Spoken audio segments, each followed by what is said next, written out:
السلام علیکم دوستو، اگر عورت کو ساری زندگی اپنی محبت کے جال میں رکھنا چاہتے ہو تو 3 طریقوں سے ہم بستری کرو۔ مباشرت یعنی ہم بستری کرنے کے 3 ایسے طریقے جن کو آج کی لڑکیاں بہت زیادہ پسند کرتی ہیں، اور ان طریقوں کو اتنا پسند کیا جاتا ہے کہ اگر ان 3 طریقوں سے ایک ہی دن میں 5 مرتبہ کیا جائے تو پھر بھی عورت بمشکل ٹھنڈی ہوتی ہے اور ان طریقوں سے مباشرت یعنی ہم بستری کرنے کی خواہش کرتی رہتی ہے۔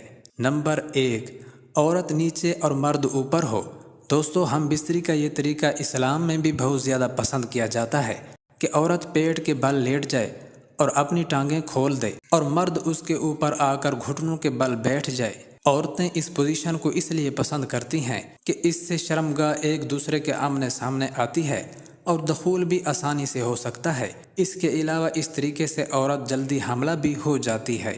نمبر 2، ڈوگی سٹائل میں ہم بستری کرنا۔ ہم بستری کا دوسرا طریقہ جنہیں عورتیں بہت زیادہ پسند کرتی ہیں وہ ہے ڈوگی سٹائل۔ اس پوزیشن میں عورت الٹا گھٹنوں کے بل گھوڑی بن جاتی ہے اور مرد گھٹنوں کے بل بیٹھ کر یا کھڑے ہو کر عورت کی شرمگاہ میں پیچھے کے راستے سے اپنا نفس ڈالتا ہے۔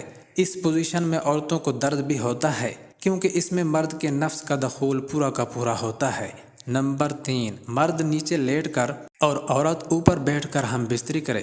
ہم بستری کا تیسرا طریقہ جنہیں عورتیں بہت زیادہ پسند کرتی ہیں وہ یہ ہے کہ مرد پیٹ کے بل نیچے لیٹ جائے اور عورت مرد کے اوپر بیٹھ کر اپنے اندر نفس ڈال کر ہم بستری کرے۔